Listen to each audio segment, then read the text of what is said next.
वालेकुम सामीन, welcome to my channel voice of Mona. हमारी आज की स्टोरी का नाम है बेमोल। सबना का निकाह हो चुका था। उसका रिश्ता 3 मरतबा होकर टूट गया था। फिर उसी से निकाह हुआ, लेकिन वो उससे नफरत करने लगा था। माँ बाप ने ज़बरदस्ती निकाह कर दिया। वो अब शादी नहीं करना चाहता था। सारिम ने घर साफ मना कर दिया कि मुझे 3 बार रिजेक्ट कर दिया, अब मैं भी उसे लेकर नहीं आऊँगा। माँ बाप परेशान थे, लेकिन वो ज़िद पे था। उसके दोस्त की बहन अपने शौहर के साथ झगड़ा करके मैके में रह रही थी। उसका दोस्त के घर आना जाना था। वो लड़ झगड़ के मैके बैठी थी। 2 बच्चों की माँ थी। उसका नाम तानिया था। सारम की उससे दोस्ती हो गई। वो तानिया को पैसे, कपड़े, हर चीज़ लेकर देता। उसके बच्चों के भी खर्चे पूरे करता।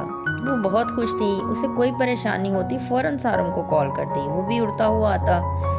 तानिया के घर वालों को सब पता था। वो जानते थे और उसका साथ देते थे। तानिया के भाई को भी सब पता था। सारिम अब तानिया से शादी का ख्वाहिशमंद था। तानिया अपने शौहर से अलैदगी का कह चुकी थी। उसने भी कोई जवाब नहीं दिया था। इधर समरा भी परेशान थी। वो जानती थी सारम रिश्ता टूटकर दोबारा जुड़ने से खुश नहीं है। वो जानती थी सारम को उससे अब कोई मतलब नहीं। वो बड़ों के फैसले का शिकार थी, लेकिन उसकी बात कोई नहीं सुन रहा था। उसे अपना वजूद बेमोल लगता। किसी को उसकी परवाह ही नहीं थी। सारिम को तानिया से मोहब्बत थी और वो उसे हर सहूलत देता था। वो तानिया की तकलीफ में खड़ा होता। पैसा भी उस पर बेइंतहा लुटा रहा था। जो कमाता तानिया को देता। तानिया भी हर चीज़ उससे मांगती। अब लोग बातें करने लगे थे। सारिम को सब कहते वो तुम्हारे पैसे के पीछे है।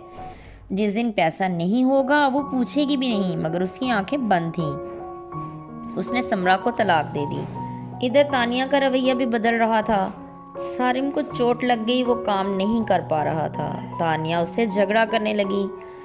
फिर राब्ता कम हो गया। सारिम को एहसास हो रहा था। फिर तानिया के भाई ने अपनी बहन की किसी और के साथ दोस्ती करवा दी।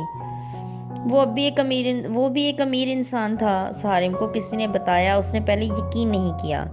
फिर एक दिन उसने खुद ही उसको देख लिया। वो बहुत परेशान हुआ। उसे समझ आ गई कि वो एक शराब के पीछे था।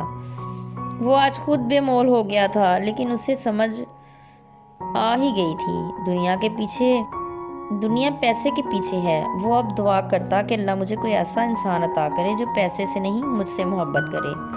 जीते रहिए, खुश रहिए। मिलते हैं अगली कहानी के साथ।